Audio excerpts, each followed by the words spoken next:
Coming up on the CHGO Cubs podcast, rebounding from Roki. The Cubs get bounced from the Roki sweepstakes, and it doesn't look good. What's coming up next? Plus, the son of a former Cubs legend joins the Cardinals. Barf, yak, and hurl with us like you got the norovirus. CHGO Cubs next.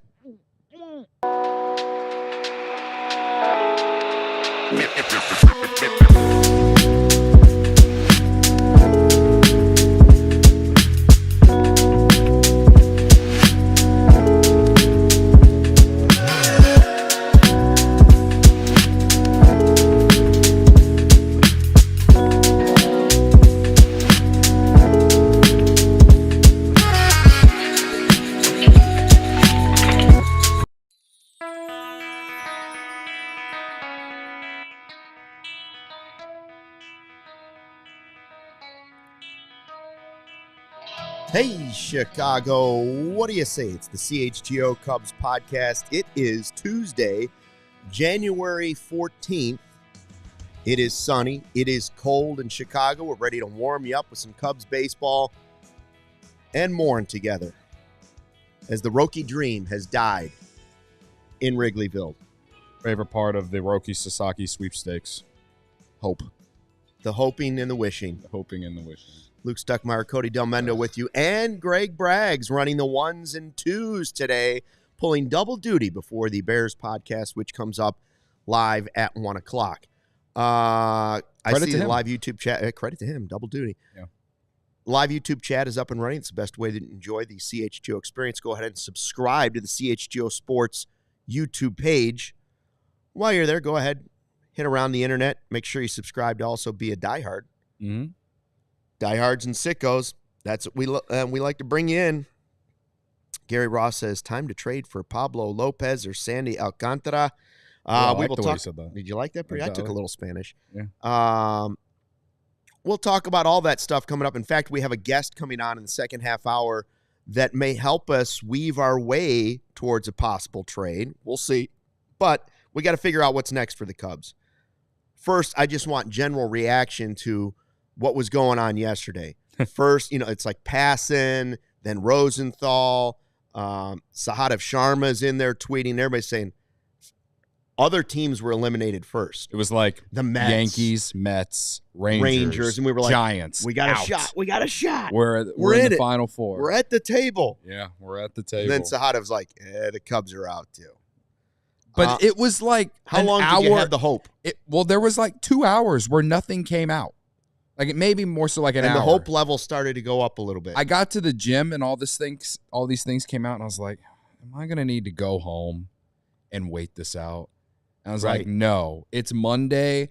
I got a goal to get to by opening day. And I was like, I'm going on the bike and I'm going to do the treadmill. And I'm going to do the stairs. And I'm going to do the workout that I plan to do today. And I got it all done just in time to park my car when I got home and bring up my phone and see the Slack message, I think, of either Corey or Jared throwing in the Slack of the Sahadev tweet. So I got home just in time for the news to drop, only for the letdown. It is a letdown. I know most people never really had any true hope. It's fine.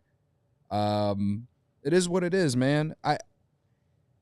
You can look at it as a moral victory that the Cubs are at the table, or you can just, I guess, be disappointed. I think the discourse related to Jed messing this up or whatever, it has nothing to do with the money or anything. This had everything to do. The money's relatively the same. Right. This had everything to do with whatever the pitch is. Now, if information comes out after he signs with the Padres, Dodgers, or the Blue Jays, and he says something that maybe triggers our heads, like, oh, maybe the Cubs, maybe it leaks that the Cubs try to pitch him this way.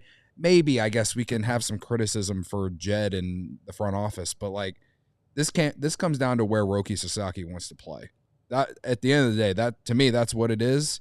I think it's that, and the Dodgers and the Padres are clearly ahead of the Cubs in terms of their competitive window right now, and it's on the West Coast.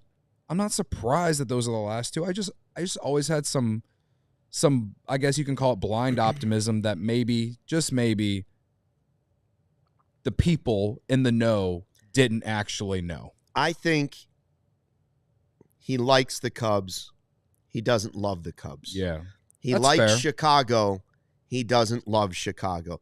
It's not that he didn't consider the Cubs, but if we're trying to examine why is he choosing these other three as the three finalists, I think it's very possible that the Cubs being told you're out, seemingly according to the way it was released by media people, if the Cubs were number 4, here's why.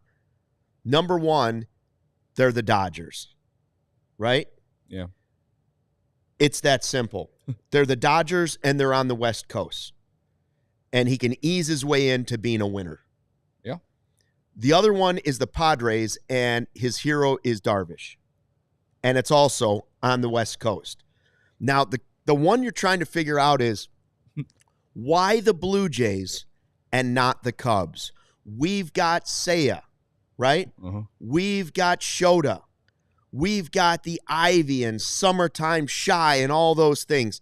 And if you're trying to find a reason why Toronto instead of the Cubs, which really doesn't matter because I still think it might be the Dodgers are bust or he wants to play with his idol. But why Toronto over Chicago? I started thinking about that. I'm like, well, I mean, that's not the West Coast.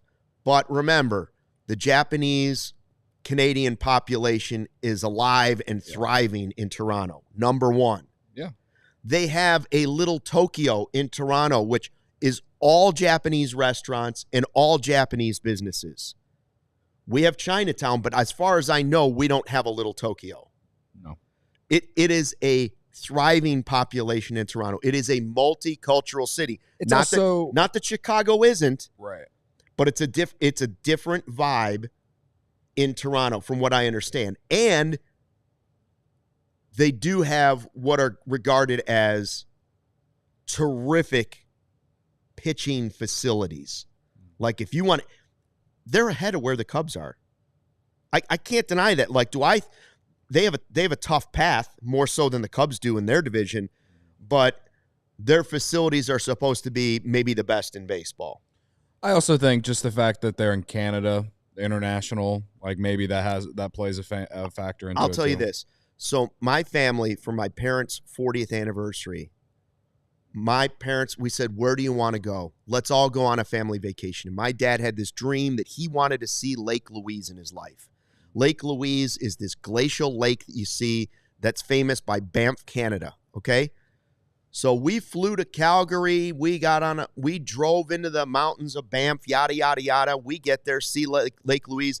All I can tell you is that the amount of Japanese tourists that were coming from Canada across the country, from Toronto to Banff to see the same stuff was, I was shocked.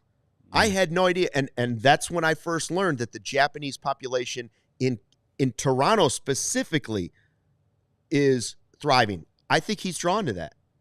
Sure. So you know more than me about Toronto than I do. I'll just tell you, I don't think it has anything to do with the Cubs.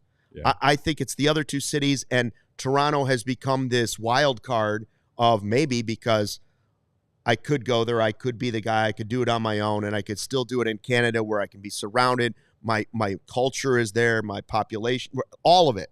Mm-hmm. So I think there is a reason. At first glance, I didn't think about Toronto as being realistic. Now I think Toronto is obviously realistic. It's 1 in 3 shot. I wasn't surprised that Toronto is part of this. Toronto has... I was, though, Cody, because money's not a thing. It's not like the Jays can just say, here's $400 million, right? It's not a money play. Fair enough. I'm not surprised that Toronto is trying because they've been trying to get everyone, and everyone is telling them no. Yeah. So he might not. It's interesting. Should I be upset that he wants that Toronto is a finalist and like a top 3 finalist over the Cubs? Not like if he doesn't choose Toronto, Blue Jays fans are going to sit at their couch too and say the same same things that we're saying today at Right. the end of the day. So I'm hopeful that he goes to the Padres or the Blue Jays over the Dodgers. I mean, the Dodgers are going to just be so. What's worse for ridiculous. you as a Cubs fan? Anybody but the To Dodgers. be a finalist and not get it, or to not be at the table at all? To not be at the table at all. Not be at the table at all. What if it was just? It's got to be kind of maddening now for Toronto. I mean, the last couple of years. Would it be worse? You're saying if it came down to the Dodgers and Cubs, and he chose the Dodgers, right? I think I'd rather be out now. I'd rather be out now and just go pursue whatever plan is next, which is at least half of this podcast. Like what? Right. At least you know. Yeah. Now, I will say this: if it's the Dodgers, I will vomit all over this place. It can't be the Dodgers. I'm pulling for Darvish or I'm pulling for Toronto, but please don't go. If he's choosing to be a 23-year-old phenom and go and just be another guy on the coattails of Yamamoto and Ohtani and the great Dodgers, that'd be shocking because it's not the guy that we're hearing he could be, right? Yeah. Most greatness doesn't say, hey, let me go under the radar. Don't be that guy. Go ahead and play with your idol, or go play in Toronto and make them a real contender. We need Tom Brenneman. Enough already. Enough We already. need that soundbite in here because right. it's getting to be enough. With Now the that Dodgers said, and everybody. I would have chosen all three above the Cubs too. I can't blame them. Makes me a little sick that they're out of it, but given the reasons we just put out there for all of them, I don't blame them at all. I don't blame them at all. I'm more mad that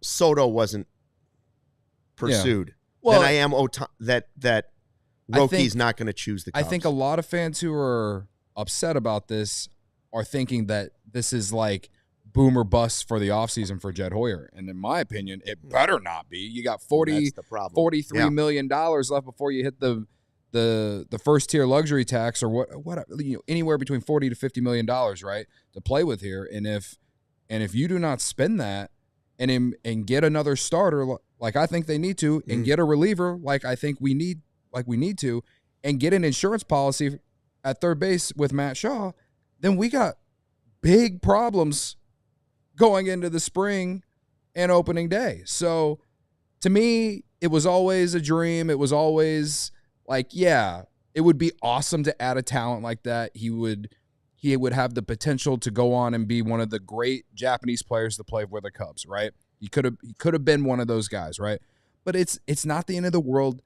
You got a month until like real pitchers and catchers report. You better be back out there talking, get it back on the trade market, talking about some of the guys that you were linked to before this market started to heat up. You better go add another reliever that has that's somewhat of a proven commodity, in my opinion. And you better have some sort of plan at third base if Matt Shaw struggles. I think that's all fair to say. If they do not at least do two of those three things, I think it's fair to have a lot of concerns going into next year. We're going to be sitting here hoping, wishing prospects contribute in a big way, and we're going to hope that Kyle Tucker carries a team. It's just, this shouldn't be like that, man. I think what they've done this offseason is actually been quite good. Finish the job, though. The job isn't over. So I think a lot of fans are upset about this because they had this idea thinking that this is the boom or bust move of the offseason for Jed Hoyer, and it just shouldn't be, because he was going to cost you nothing.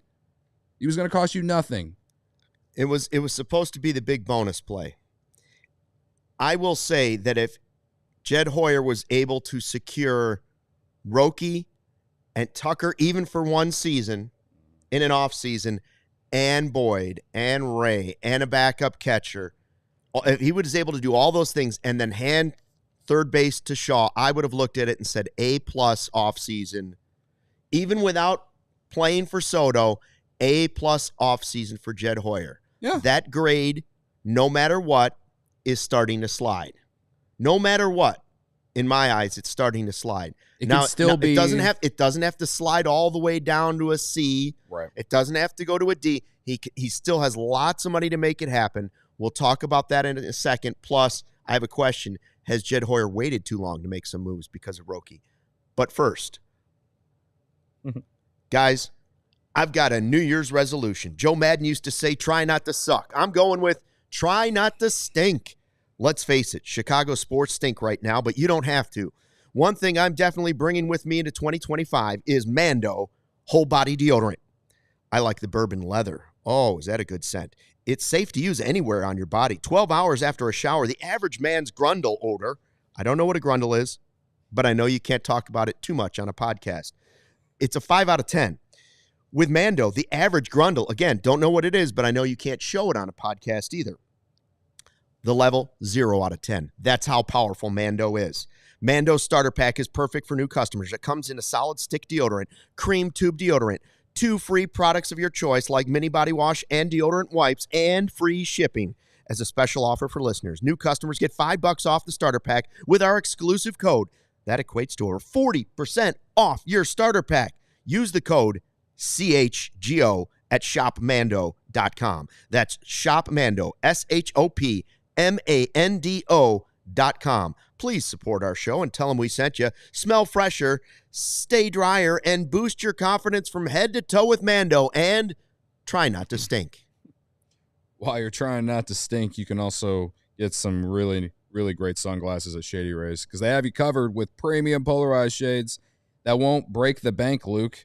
Shady Rays is an independent sunglasses company offering a world-class product rated 5 stars by over 300,000 people. Their shades have durable frames and crystal clear optics, making them the perfect choice for all outdoor adventures. They have hundreds of options to choose from, so you're bound to find the perfect pair to match your style. They probably have a style in your favorite team's colors. They do. They have the blue tinted ones that I wore last summer a lot. I need to get a new pair of Illini colored orange. Ooh, I like that too. I wore a blue pair at Wrigley a lot last year.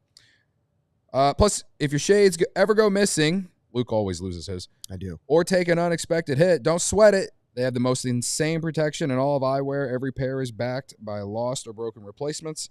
If you don't love your shades, exchange for a new pair or return worry-free within 30 days. Exclusively for our listeners, Shady Rays is giving out the best deal of the season. Head to shadyrays.com and use code CHGO for 35% off. Again, 35% off polarized sunglasses. Try for yourself. The shades rated 5 stars by over 300,000 people. Very nice. Love me some Shady Rays. Need them today. Very bright. A lot of glare on the highway. It's kind of crazy considering it's so cold. But yeah, you're right. It's bright out there. Bright out there. The sun is reflecting off the snow. It's reflecting off the highway. Yeah.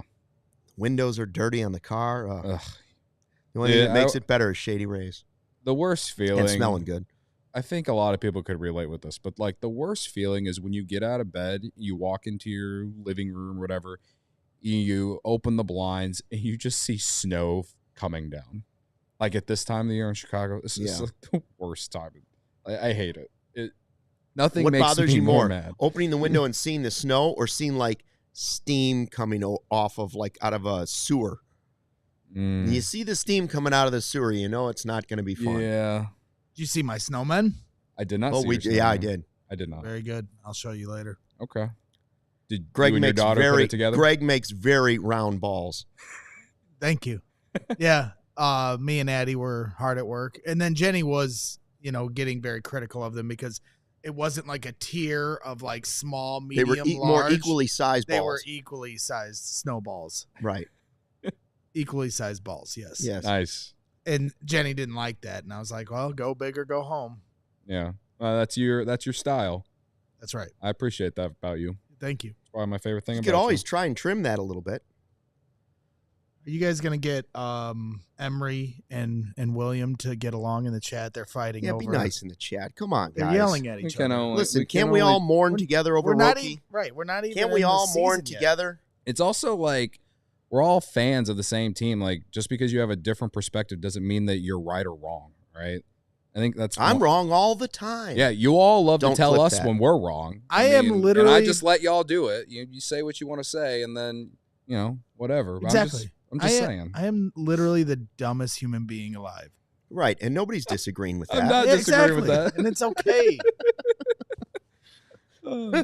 I think that one of the biggest problems with social media these days is like no one allows anyone to have a different perspective when it comes to like simple things like this. But you know, we all want to be right. Listen, everybody's a little cranky because it's cold and traffic was miserable. We had one freaking good day of traffic in Chicago, and it was yesterday. They opened the express lanes. I got here in less than 40 minutes. Today, like an hour and a half. Yeah. Because it snowed, the quarter of an inch in my neighborhood. I know. Whenever I saw that the Kennedy was going to be open, like I was thinking about you when I saw that. I took my time. I stopped at Dunkin' Donuts. I stopped at Starbucks. Anyways, so I asked right before we went to break. Yep.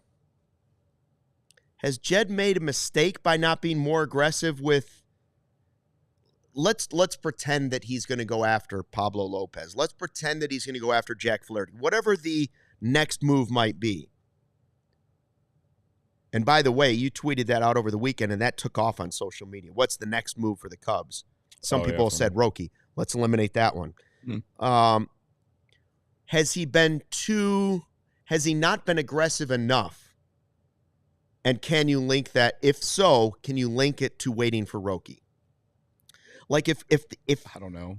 if he realistically was never better than a fourth, fifth, or sixth choice for Roki, should they have been going hard after Flaherty?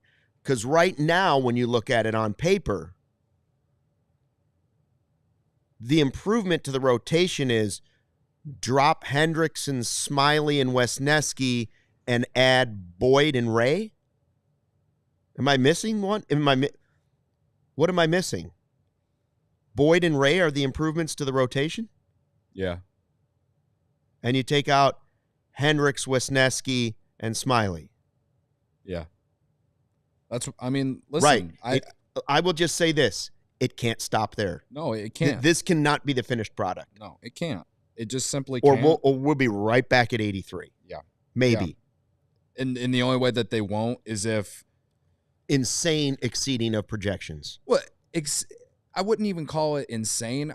They're just clearly putting a lot of stock in their young players, right? Like we do a lot. We do not. Let's go over some of the young players that we have seen though. What will Ben Brown's role be in 25? Don't know. He's coming off an injury. Right, but he's healthy and in camp already. Okay. I don't know what it is. But whether they use him as a reliever or if they use him as a starter, have we seen him have major league success? Yeah, yes. They had that last year. Yes, in a small sample. The neck injury has nothing to do with his arm. So that's my positive. But you're Will gonna show to regress. You're gonna need Ben Brown to be a guy. If this is where they stop in the rotation, they're gonna need Ben Brown to be a guy. They're gonna need Cade Horton to be healthy and find his way on the major league roster at some point. I don't know when that will be. Not just impact the roster. Impact. He doesn't have to be a superstar. He's got to come on and have a he's going to need to be role. He's going to need to be something. That's all I'm going to say at the very least. They're going to need those two guys to be some sort of positive for this team. More so Ben Brown, because I think we've seen it and he's healthy coming into camp. And they clearly have a lot of stock in him, right? They're gonna need Wicks to stay healthy. They're gonna need Assad to be what Assad has been the last 2 years, or more. I don't know about more, but they're gonna need him to be what he's been the last 2 years. Though Shaw's gonna have to be top 2 in Rookie of the Year. PCA is gonna have to take another huge leap. Well, it depends on what that leap is that you're asking for. Can we have your 5-WAR player? I hope so. I think Shaw's got to. I'm not saying that Shaw's got to be Rookie of the Year, but he's got to be better than what third base was for the Cubs last year. Which it's not going to be. Which hard is a lot to ask of a rookie. I guess you can say it's hard to ask for a rookie, but they didn't get anything at third base on any kind of consistent level at all last year. Maybe Paredes had his moments. Better on the road, whatever. You need Dansby to be Dansby of the final month. You need Dansby to be the 2023 version of Dansby. You need Nico to be healthy. healthy. You need him to have. He can't hit 250 all year like he basically did, right? I think Michael Busch to at least meet fine. what he did last year. The middle of it. I think you need more personally, but well, I at the very least, more yes. of what he did early on. Yeah. It's an important position. I'm not sitting here disagreeing with you about exceeding projections. They are going to need young players they're going to need young players who have debuted and have major league experience to probably exceed their projections. But they also need some guys who haven't made their debut yet to make some sort of impact with this team. That's why I went straight to the pitching. They're going to need Brown and Horton to be guys if this is what we get in the rotation. Mm-hmm. I just don't see how they can do that. I just don't see how they can go into the spring with this. Especially when you still have plenty of money before you hit that first-tier luxury tax. I just don't see it, Luke. We'll talk about the trade path, right? Sure. Unless, again, if ownership is shredding payroll more than we know. Wow, would that be disappointing? We're going to talk about the trade path in a little while, but I ask you this then. Is Jack Flaherty, has your need for Jack Flaherty, has your offer for Jack Flaherty gone up if you're Jed Hoyer? Because now you know Roki's not answering your dream. Yeah. You didn't have to have Roki. Or if you were able to get Roki, you didn't have to have Flaherty because you could say, I've got Roki, I've got Ben Brown, I've got Boyd, I've got Colin Ray. I think I've improved the depth and the star power potentially of this rotation. You didn't have to have him. I would have loved it, but you wouldn't have had to have it. Now, without Roki, you and I both still believe it's either got to be a trade or it's got to be a free agent signing. Is your offer to Flaherty going up? If you're allowed to spend some of this money, to me, it's the biggest thing left. Like I'm not as worried about third base. I'm willing to pin my hopes and wishes on for now Shaw and Gage Workman and whoever else you want to put over at third base. I'm willing to go with that, roll the dice, just like I was willing to go with the roll of the dice. Morel. Wrongly proven in Morel last year. Yes. Because it could be altered later in the season. You could find somebody. Even though adding to the offense, I think they need that extra starter so badly. My offer to Flaherty would be going up. Sure. Are you with that? That he should be priority number one? I'm willing to go up an extra year. If it's got to. I said at the beginning of the offseason when the Dodgers were making their postseason run, I said 3 years. I'm willing to go to 4 and perhaps 5. But it is a risk. 5 scares you because of the injury risk. Believe me. And knowing that this team, while it shouldn't, will handicap themselves by a bad signing. Right. I'd rather it be a 3-year deal, but it's going to be interesting to see how his market progresses now with Roki off the board. Other teams need a guy like Jack Flaherty too. So I don't know. I'm not sure if it's boom or bust for someone like him, but if you make a trade, you're still going to have to send prospect capital. So. I got to put more chips in on Flaherty than I was putting in earlier in the week. Yeah. Right? At the end of the day, it's not my money. But at the same time, both. If we know that they're not going over that first tier luxury tax, if we know that, which we do, that's what it feels like at least. Then they have to be smart about how much money they give to this guy, and the more years, the lower AAV. That's the way I look at it. But I don't think Jed would go more than 3 years personally. I don't think he would. No matter how desperate they are, I don't think he would do it. If he doesn't, it could be his job. Yeah. What about a trade with maybe the Twins? We're going to talk with somebody about that. Maybe that's the route the Cubs should take. But first, we're going to tell you more about some of our great sponsors. Save on the new car for you and stick to your New Year's goals by shopping Ray's Resolution, going on all month long at Ray's Chevrolet in Fox Lake. Head in today to shop their huge selection of Chevy models with special New Year's prices. Right now, take 10 to 20% off MSRP on select new Chevy models, or shop over 125 of their vehicles priced under $20,000. As one of the top-selling Chevy dealers in the Midwest, you'll always be able to shop one of the Chicagoland area's largest Chevy inventories. So visit our partner this January at their location on Route 12 in Fox Lake or at raychevrolet.com. And if you've heard of Ray Chevrolet, then you've also heard of Ray's Price Promise. They're guaranteed to make your next vehicle more affordable than ever with no price changing, no add-ons, no hidden fees ever. Shop great prices on Chevys with Ray's Resolution going on all month long by visiting Ray Chevrolet in Fox Lake or at raychevrolet.com. They've been serving the community since 1963. Together, let's drive. Get ready. 10 to 20% off MSRP on select new Chevy models. 125 of them priced under $20K. Don't miss out. Ooh.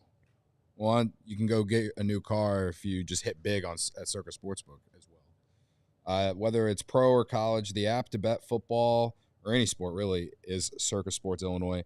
Circa Sports, it's sports betting the way it should be. Circa Sports Illinois has high betting limits, low holds, and exceptional customer service. Bet on all your favorite teams in every game this season. Spreads, props, futures, or in-game, Circa Sports has it. Fund and bet like a pro from anywhere, anytime in Illinois.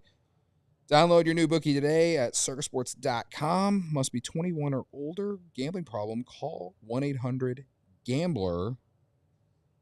I unfortunately took the Vikings last night. Not my best decision, Luke.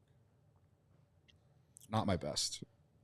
And I'm afraid to take Illinois tonight. I don't know if Kasparis Jakashonis is going to play. How do you say his name again? Kasparis Jakashonis.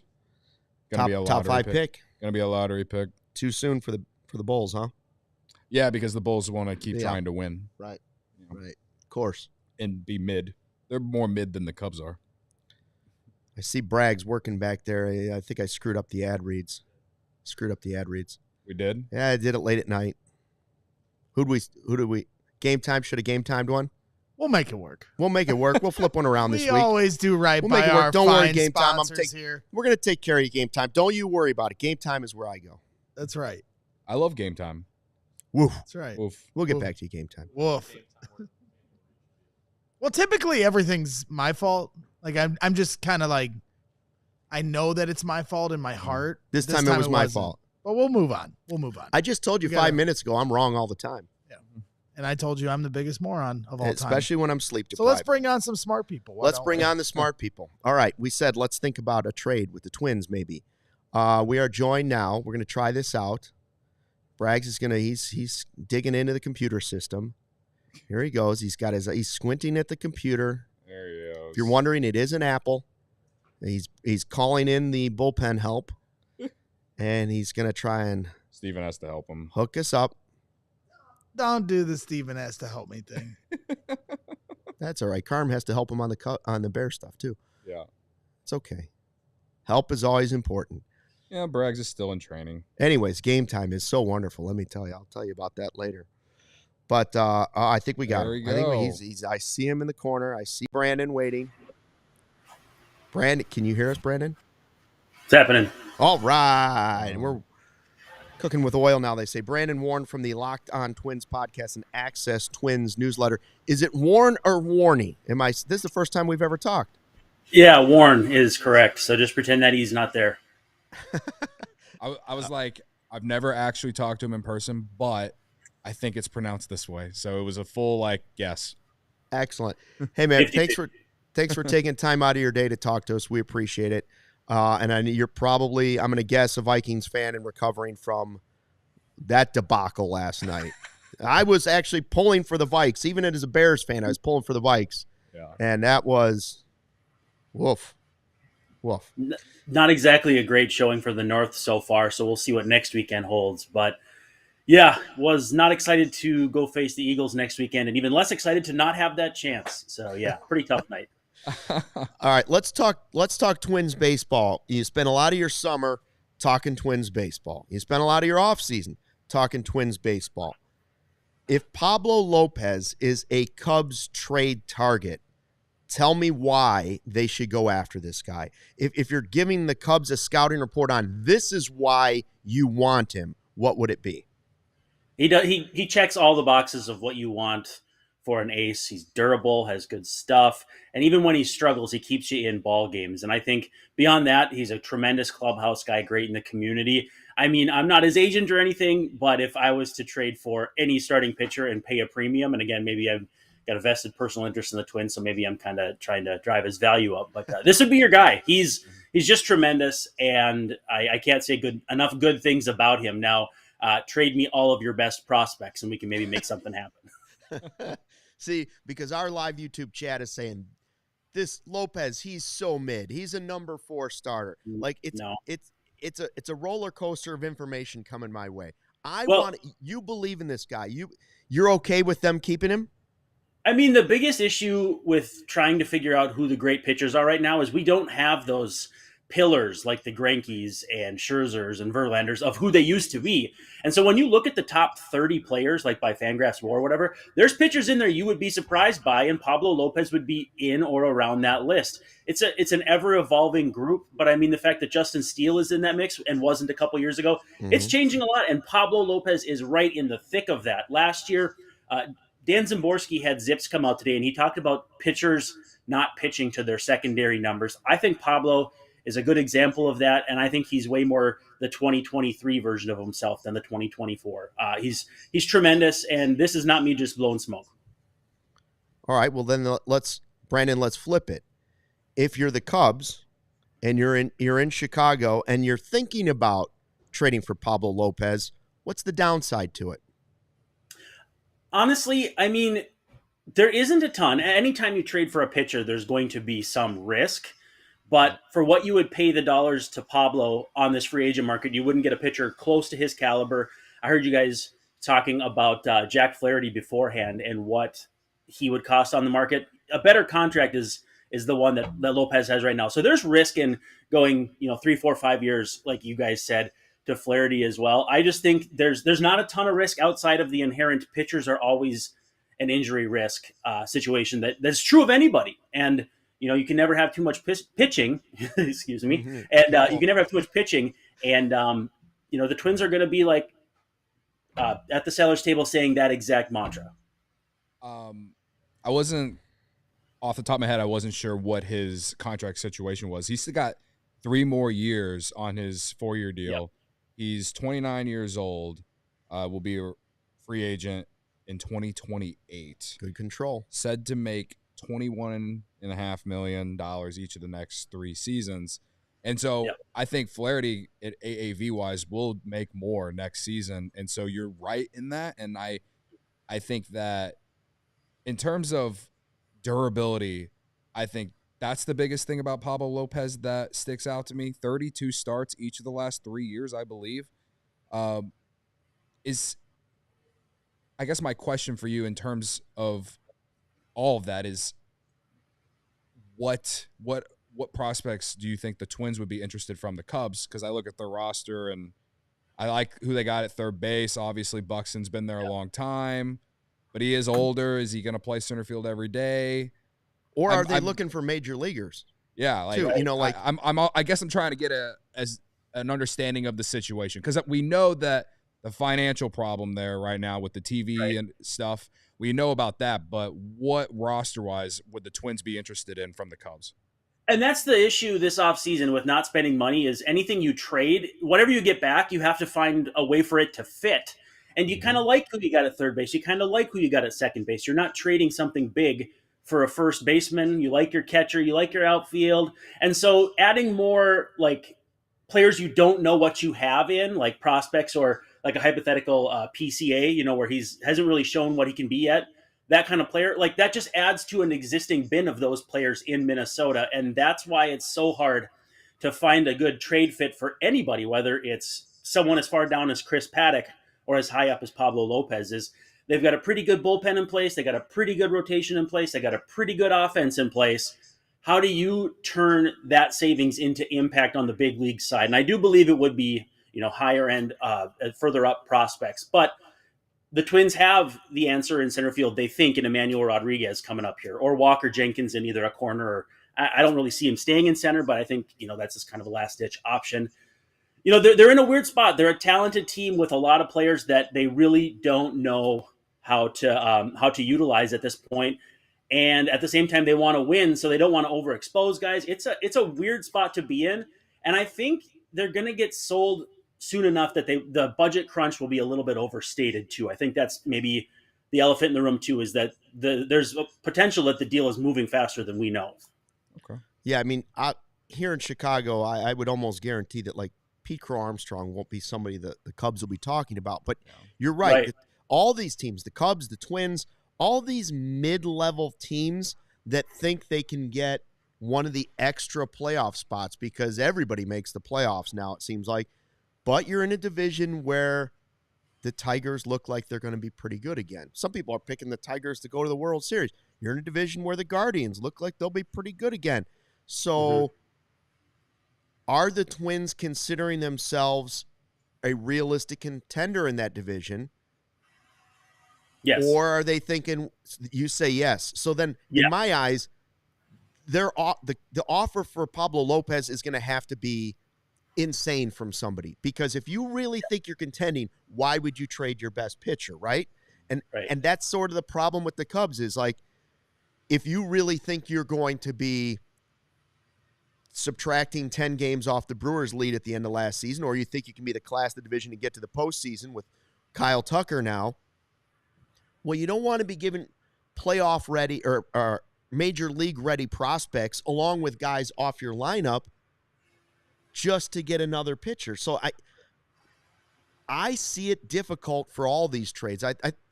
We all want to make the trade, right? Like everybody wants to make a trade. We want to trade with the Mariners. We want to trade with the Twins. The Cubs have the prospects, but it takes two to tango. And in this case, do you think it's likely or unlikely that he'll be on the Twins when the season starts? Likely. I think it's very likely. I think the AL Central, very few teams in baseball, and especially the division, can go Buxton, Correa, Lewis in terms of talent. Again, that's the variability between this team being bad and good is how healthy those guys stay. Because if those three guys stay healthy and play, enough to qualify for the batting title, this team will win the division because it's put together in a way where the secondary pieces can support those guys. The problem is, last year, those secondary pieces had to be the primary pieces down the stretch, and guys like Willie Castro got, played out or exposed a little bit. And some other guys, a little more was asked of them than should have been expected. Brooks Lee's first trip around the big leagues was, a little bit shaky. But when those guys can be secondary pieces, if their top guys are where they need to be, there's every reason to believe that this Twins team can contend for the division. And I think that's right now where they're at. Those three in the lineup, and then a rotation, Pablo Lopez, Joe Ryan, Bailey Ober. That's a foundation of a good team in the AL Central. I'm convinced this isn't happening. Again, I'm trying to figure out who you'd be interested in from the Cubs to hypothetically make this happen. Yeah, is there a position on the team where you say, well, we could use that guy from the Cubs and two of their close to major league ready? Because the Cubs have a handful of outfield prospects that just don't really have surplus. Yeah, they just don't have a spot for them. And then they also have a second baseman and James Triantos, who is basically blocked by Nico Horner. They have guys, and I'm trying to figure out who the Twins would be interested in. If even if they sent back a major league talent as well, like Javier Assad or Jordan Wicks, you know what I mean?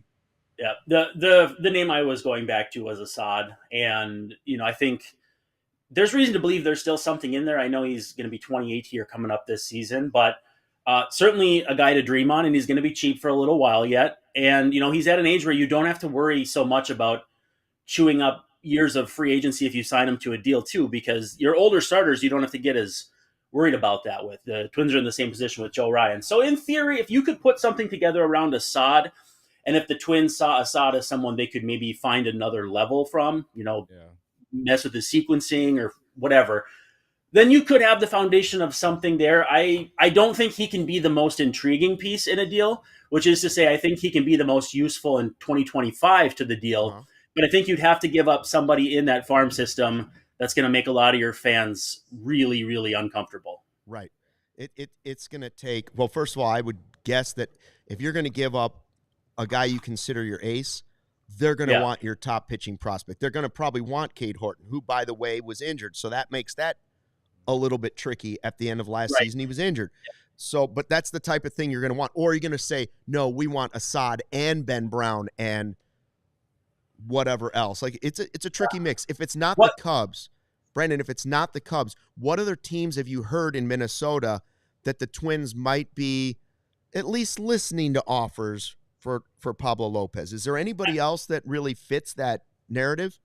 I think the Orioles would make a lot of sense. Mm-hmm. I mean, they're flush with infield prospects. And again, you're adding to what you already perceive to be an organizational strength if you trade Pablo for an infield prospect. But if it's a really dang good one, like if you can really push them to trade, I know Jackson Holliday's not in that conversation, but whoever their next guy is, whether it's, obviously not Gunnar, but the next guys down that list, I mean, maybe that's the second team I would watch out for. Other than that, with the way pitching is right now, like everybody's kind of a wild card to jump into that mix.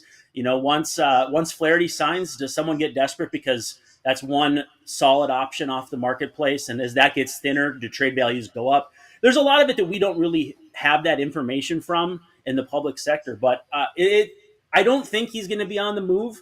But the Cubs are the team I'd watch for sure. And then I think the Orioles are kind of like my John Heyman mystery team, if I were to steal a phrase. So something for us to get excited about and then it not happen. Yeah. Basically, like I almost expected him to say there was a mystery team on Roki Sasaki when everyone had the three teams nailed down. I figured he'd hop in there with a don't sleep on the fourth team. Whatever.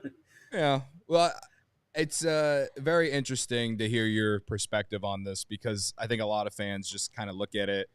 We love to talk in our YouTube chat or on social media, just like it's MLB The Show, where it's like, you can easily do this. And like, yeah, the Cubs have plenty of assets that they can move. Yeah. They got to be smart about it. And we also have to acknowledge the other side of the spectrum. And when you're telling me that you think the narrative related to the money situation there is kind of overplayed, then, I guess I'm brought down a little bit here. Cause I feel I thought that was probably a big deal, and you're making it. Maybe you're just doing it to do it, but it sounds like you're playing it down. The new GM hopped on a call or like a YouTube thing with their radio network and said he kind of gave a hint like, yeah, the budget's not really in danger of being slashed, or kind of it was more positive than anything we'd heard in the last 14 or 15 months in terms of budget and the looming potential sale of them, whether it's to the Ishbia brothers or anybody else, I think also is considered universally positive just because of how detested the Pohlad ownership group is. So I think fans are really hanging on the idea that the payroll is just going to kind of stay where it is. And then hopefully, if the Ishbias buy them, they have some kind of splash a la the Suns when they took them over. So we're cautiously optimistic, which if you know Minnesota sports fans, and especially after last night, like we're never cautious anything. So we're always just self-loathing, doubting. Yeah. So this is something we're cautiously optimistic about, believe it or not. Real quick before we let you go, somebody in our live YouTube chat, one of our loyal viewers and listeners, wants to know, hey, he says, go get Castro from the Twins. He can play every position. Please ask about Castro. What would it take? What can you tell us about him? My fourth grade teacher's name was Gary Ross. I don't think it's him asking the question, though. For Castro, the value he brought to the Twins was that he was not Carlos Correa, so he could help them at shortstop. But the other problem was he wasn't Carlos Correa, and thus the team suffered. He can play all over. Seems like a good clubhouse guy. The Twins love him. Rocco loves him. Every manager has that utility guy that they kind of love to, cling to a little bit. Ron Gardenhire had his Nick Punto, and Tom Kelly had his Denny Hawking. I don't know who that. You guys, I'm sure, have had those for years as well. We have like 14 of them right now. Right? Yeah. Well, what if we make the whole cake out of frosting? Is kind of the kind of the goal there. Yeah. But no, Willie's a nice player. I think he's a little stretched as an everyday player, but if you can get something for him and then give that role to like an Austin Martin who came over in the Brioche trade, top 5 draft pick, it's kind of time to find out what you have there. I think there could be a fit there. that would probably be more along the lines of just some like quasi interesting prospect who's, in a summer league or something, 18, 19-year-old kid who maybe is got an interesting fastball or something. I think you could probably work something out there. And yeah, he'd be a good fit for pretty much anybody. I think the Twins just probably don't want to pay that much for a luxury like him with their self-imposed budget stuff. That's still, like I said, it's a cloud hanging over it. We're not too worried about it, but it's still it's a topic of the day for sure for Twins fans, since they're not making any moves. Right. Well, that seems at least a little bit more. We can make that happen because realistic. We ask because the Cubs, they're probably going to give Matt Shaw a shot at third base this year, right? And so we need an insurance policy, and at least he has major league experience, the ability to play across the field. So is he play a competent third base, or is it just like average? I think it's competent. Again, the metrics are going to be tricky because he never really stays anywhere for very long. But he's got a good arm. He has the actions for short, but the arm for third. So I haven't watched him at third and been like he's out of place. I watched Luis Ariz play third base before, and I covered my eyes. It was so bad, and I saw somebody suggesting the Yankees should do that. That's not the level of defense of Willie Castro at third. He can handle third base, on a routine basis. I don't think you want him there every single day for a full season, but he fills a role quite well. All right, Brandon, this has been a lot of fun. We really appreciate you jumping on with us. How about this? If and when they make a deal for one of these guys, Cubs and Twins, have you back on. We'll talk about it all again. Or because both these teams just like to stare at the wall, and perhaps they just, exceed projections, or one of them does, and we find ourselves in this conversation at come trade deadline in July. Right. Yeah. We might see you again. Or if you want to trade Justin Jefferson for DJ Moore in a draft pick, we'll do that too. I got this thing. No, thanks, guys. Be good. Thank you. Appreciate it. Man. Brandon Warne from the Locked On Twins podcast and the Access Twins newsletter. We're talking. I don't think the Pablo Lopez thing is coming. Now maybe there's a possibility where we can get our super utility guy out of it. Great. I know those are the two. People are talking about two possibilities for the Cubs right now. Pablo Lopez, and then they're talking about Jack Flaherty. I don't think the Alcantara thing is going to happen. See, I did that again. Alcantara, I don't think that's going to happen. I don't think Castillo's going to happen. And I'm leaning more and more towards Jed is going to hold on to all those. He's going to hold the prospect cards again. He's going to hold the prospect cards.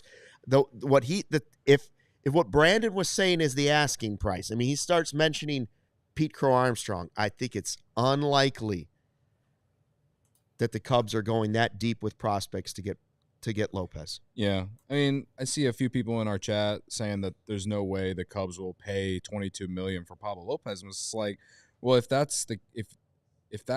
don't want to pay that, then they're not going to sign Jack Flaherty. No, correct. They'll stick with Colin Ray and what they have. Right. And I think it's a mistake.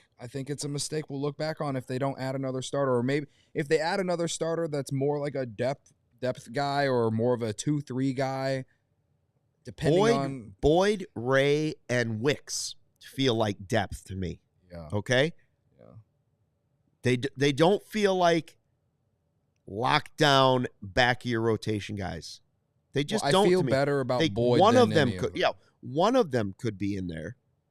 But I don't know if you want to be counting on all three of those as like I think, well, okay.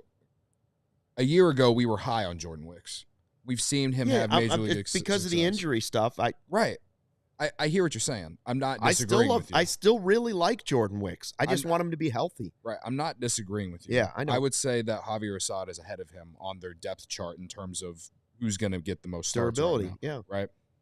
Locked On Twins in the chat saying that Brandon was a nice boy. You should have him on again. That was Brandon saying. That was Brandon saying, thanks again, guys. Good luck appreciate this it season. again, Brandon. What I was getting at though is they have to. They need a. I want to say difference maker, but they need another arm in there that you feel like you're gonna get 30 starts out of. That has had some success. You know what I mean? Like I think you can feel good about Justin Steele. No matter what's happening at Wrigley Field, Justin Steele has been good. Steele, right? Shota, Tyone, Boyd, and one of those other guys is what they're counting on for their fifth starter. That's the way it's starting to look. And I feel good about Shota, but yeah, when Wrigley plays as a bottom 5 offensive park and he still gave up 20 plus homers last year, it does give me a little concern for a form of regression. Yep. That doesn't mean I think he's going to be bad. They put it in our minds. But, like, they're the ones that put it in our minds. Yeah. Talking about the wind and how it was such a big deal last year. Okay. As of today, I feel good about Shota being part of this rotation. But he was so good last year and exceeded anyone's expectations. I think it's fair to say that we shouldn't expect that again in year 2. I feel like we should expect what we expected last season, which is more of a middle of the rotation arm, which is fine. But that's why I'm saying that they need another arm in there that can be part of that top 3. And Tyone is another situation too because of the ballpark at Wrigley. He still gives up a lot of contact, and I don't know what to expect from him in this season. He's another year older. He eats innings for you, sure. Like, I think he is fine. He's going to give you the 30 starts, but Rich Biesterfeld taking great pictures out in Arizona right now says Jordan Wicks has arrived, dropped 20 pounds during the offseason.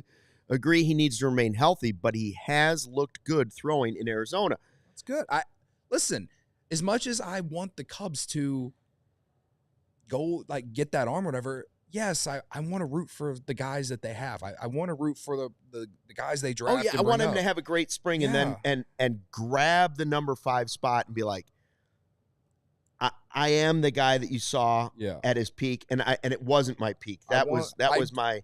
I do want that floor. I feel like you need a real difference maker, because as good as I feel like Jordan Wicks can be, I still think he's at peak a middle of the rotation starter. I just think they need one more guy at the top. It's great news that he worked hard in the offseason and he's lost this weight. Now, whether or not that will translate to, we're going to have to find out. I remember when Skinny Schwarber was supposed to be better than Stocky Schwarber. Was he? Yeah. It was like, oh, he lost all this weight. Now look how nimble he's going to be out there in the outfield, and he's going to be a totally different player. Skinny Schwarber wasn't as good as Big Schwarber. Defensively. He just wasn't as good as, look, he put the weight back on. He's better. Well, they DH him full time now in Philly. Yeah. Better. But they didn't have a DH in Chicago. It just doesn't always play that way. Bulky Schwarber is kind of like my snowman. We're going to have to – are you forcing your snowman into our YouTube stream? God, you got too many buttons, first of all. Yeah, you're giving Braggs too many buttons. Yeah. There's no hat. Is there a hat? Where are the hats? Where are the top hats? It was windy. I guess windy. I guess in Indiana, snowmen don't have top hats. It was windy. And then I had to hammer the mouth the next day to get the mouth on each of them. I had to hammer the rocks in, Cody. This isn't easy work. Are those full-size carrots? Those aren't carrots. That's chalk. The chalk that Addie uses to drive out to color on the driveway. I didn't have any full-size carrot. Don't come on how many me. Buttons? How many buttons? It looks like they had surgery or something. I don't know. Anyway, I hope Jordan Wicks and Ben Brown and Cade Horton and Javier Assad and Shota Imanaga, I hope all of those things, I hope all of them exceed projections. I do. Or at least be what they're expected to be. No. I want them to exceed projections. Yeah. But that's what they're going to need. But I also would feel much better in my soul if there were another pitcher added to that mix. Yeah. Because you know what? You can always move pitchers. If you have a good pitcher, you can always move him. Pablo Lopez, if you want to trade him, you can trade him. Yeah. And if one of these young guys is forcing his way into your rotation, then at the trade deadline, you can always move a surplus. Yeah. We'll see what they do. I think the most Cubs move would be that they sign a guy that's going to make like 10 to 15 million next season. and he probably will just be what's considered middle of the rotation. I'm just a little scared that they're going to hold on to the money they saved from Bellinger. Man, just a little scared that that's going into the back pocket. Because it's starting to feel a little bit more and more like, not because of Roki, it's just getting, the Roki thing is just kind of pushed the picture forward, right? Now that you know that you're not getting that cheap savings on a possible key to the rotation, now the picture goes forward and you got to figure out, how are they going to get this done? What are they actually going to spend? We'll spend the next couple of days talking about it. They just need another arm. I don't want to be I feel like I deserve to be picky considering we haven't won a playoff game since 2017. But they need another arm that has a little bit of higher upside than the guys that they've signed. At the end of the day, that to me, that's what they need. And if you do that and you roll with the depth that you have, I feel good about the rotation heading into 2025. If they don't do that and they prove us all wrong, I'll sit here and say credit to Jed or credit to exceeding projections. I don't know which one I will give credit to, but I just don't know how you can sit here and expect this rotation to be exactly what it was last year right now. I just think that's a recipe for disaster. Maybe the offense takes a big step this next season, and it evens out and it's more neutral, but we're still sitting here probably thinking 85 to 90 wins on opening day. And that's my biggest problem. I want to feel good about 90 to 95. That's where I want to feel. All right. Thanks for checking out the CHGO Cubs podcast. Big thank you to Brandon Warne. Follow him at Brandon_Warne. That's an E on the end if you want to find out about the Twins, or maybe this Pablo Lopez thing pops up again, or maybe it's Castro. Thanks to him. Thanks to you for watching and listening. We appreciate it. We'll be back tomorrow at 11:30. Until then, don't forget to fly the W.